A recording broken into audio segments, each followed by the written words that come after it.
this week I wanted to kind of update you guys on what I've been reading the past couple weeks and also where I'm at with NaNoWriMo.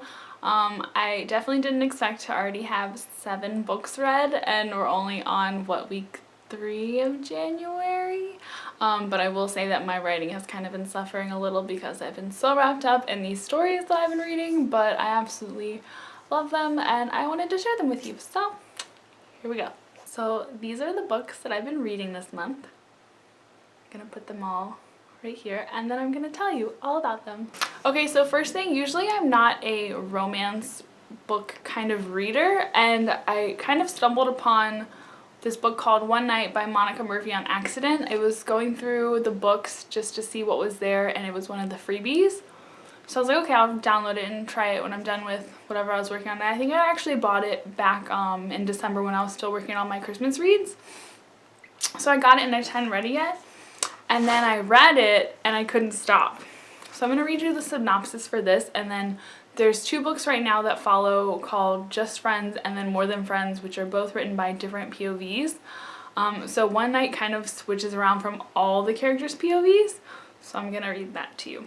The main characters are Olivia, Dustin, Emily, Cannon, Amanda, and Tuttle. So there's a lot of people that this story goes through, and basically this is what's going on.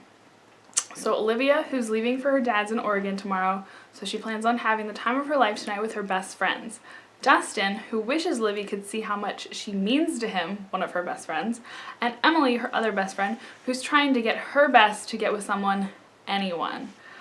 And then there's Cannon, who has an encounter with M he won't be able to forget. And then Amanda, who's finally ready to go all the way with her boyfriend.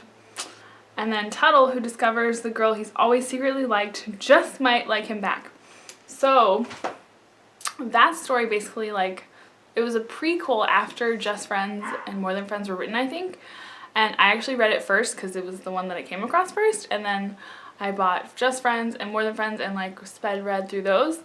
But this one, I enjoyed it. I really found myself kind of getting annoyed with Em and Livy and Dustin and their whole little like triangle drama going on.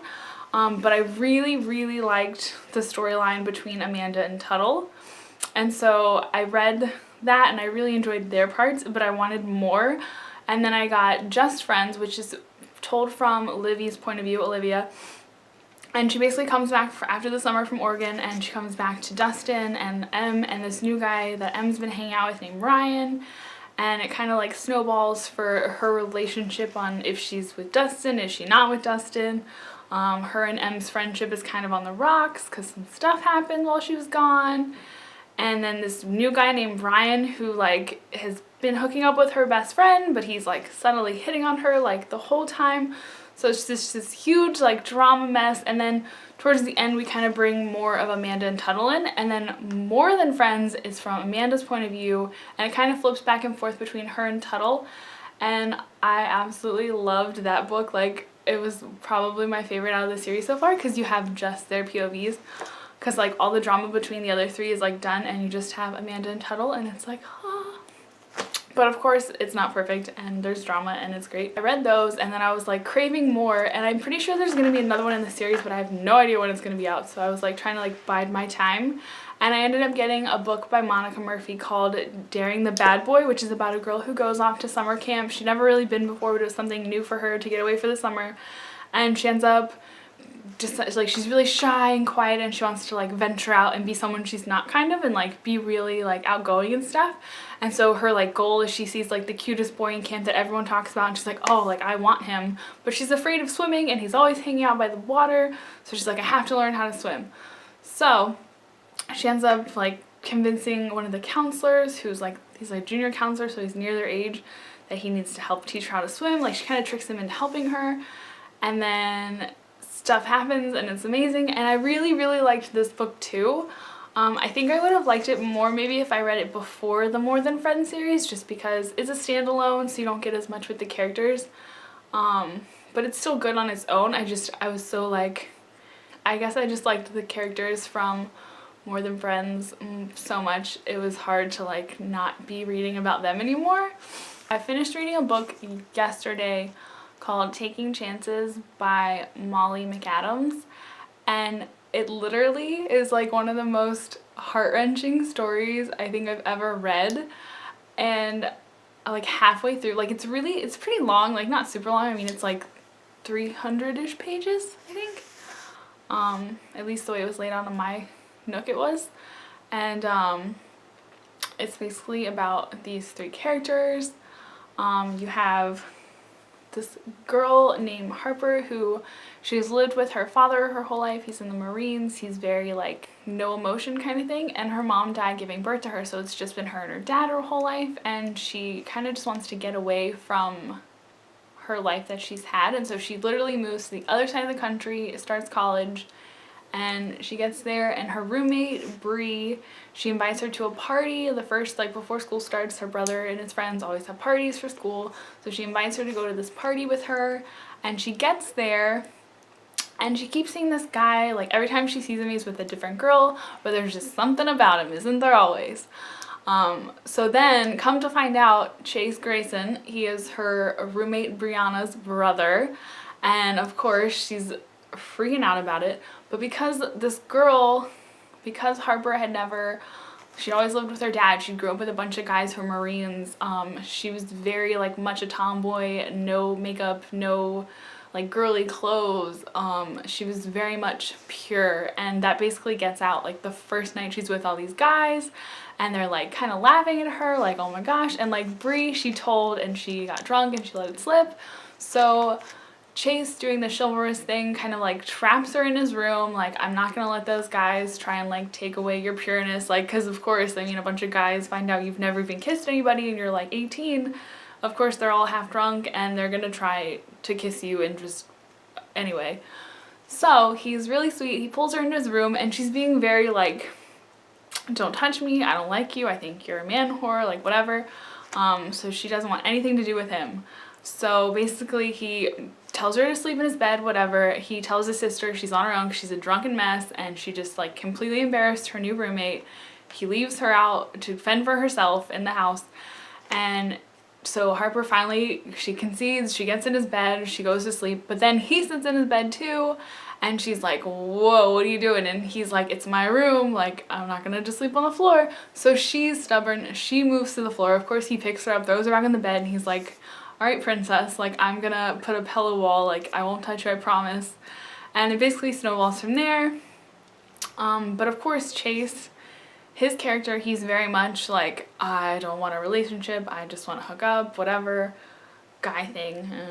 But he meets this girl who doesn't want anything to do with him and thinks he's a jerk, and so of course to him it's, at first it's kind of like a game, like he wants to chase her, he wants her to want him.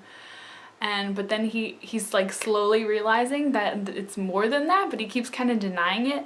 So then shortly after there, she meets his roommate Brandon, who is really sweet and he's interested. And so after multiple times asking Chase if he wants anything to do with her and him denying it, Brandon and Harper end up together.